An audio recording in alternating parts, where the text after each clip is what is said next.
All right, today we're going to pull back the curtain on one of the internet's most buzzed about business models. If you've ever thought about starting your own online thing but had no idea where to even begin, yeah, you're in the right place. I mean, who hasn't dreamed of it, right? Running your own online store, being your own boss, selling stuff you actually care about, building a brand from the ground up. It's a super appealing idea for so many of us. But, and this is a big but, that's usually where the dream kinda hits a brick wall. See, the old school way of doing retail is tough. You need a ton of cash for inventory, you need a warehouse to store it all, and then you have to figure out all the shipping logistics. But what if? What if you could just bypass all of that? And that's where we get to the heart of today's blueprint, dropshipping.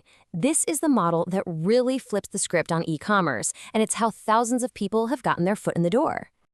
I know, it sounds a little weird when you first hear it, doesn't it? A store that doesn't actually have any stock? But the magic is all in the fulfillment. Instead of buying a mountain of products hoping they'll sell, you only buy a product after you've already made the sale. Okay, so let's break this flow down. It's actually pretty simple. Step 1.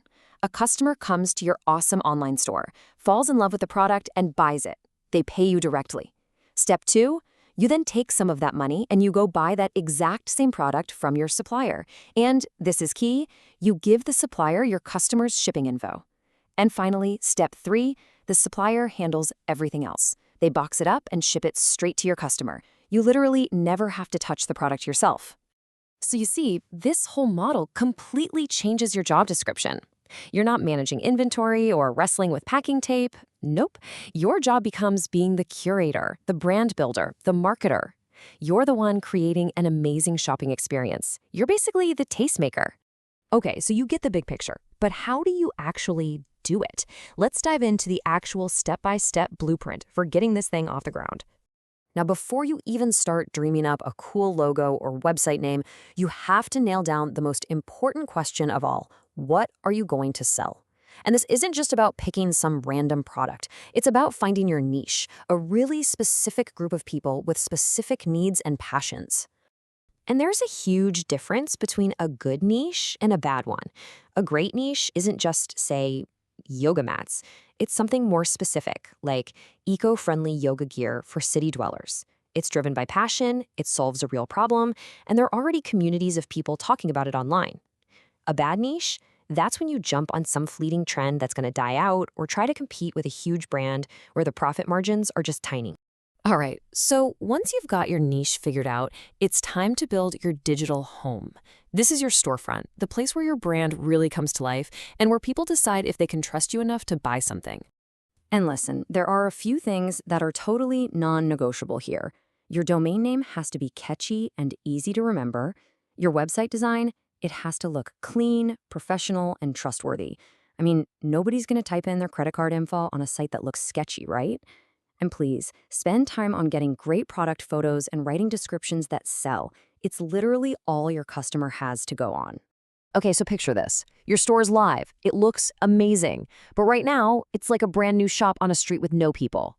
Phase 3 is all about marketing. It's about building a super highway of customers that leads right to your front door. So where do you focus your marketing efforts? Well, this chart gives you a pretty typical breakdown. You can see social media ads on places like Facebook or TikTok are often the biggest piece of the pie. Why? Because they let you target your exact niche audience like a laser. But you can't put all your eggs in one basket. A smart mix is what you need for the long haul.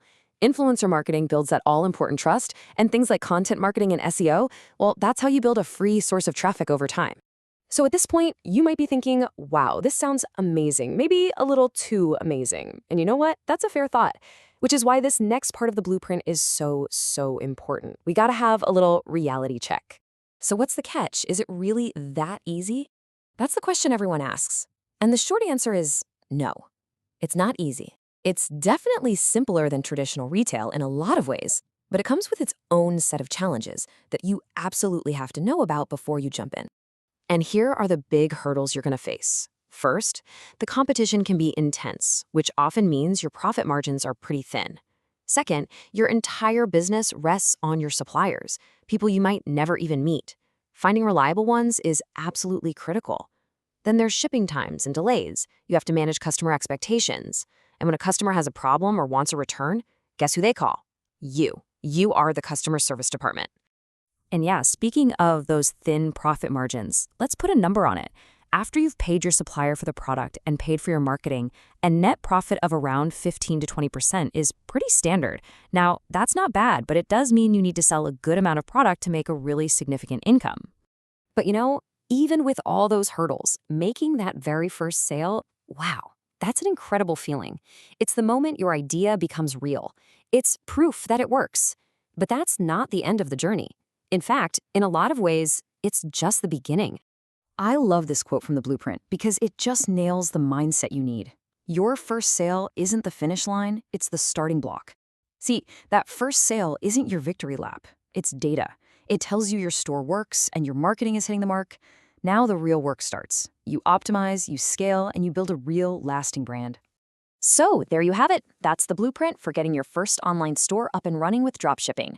It's a model that really lowers the barrier to entry into the world of entrepreneurship, but it's not a free ride. It demands real work, especially in marketing and customer service. The plan is all laid out for you, so the only question left to answer is, for you, is that risk worth the reward?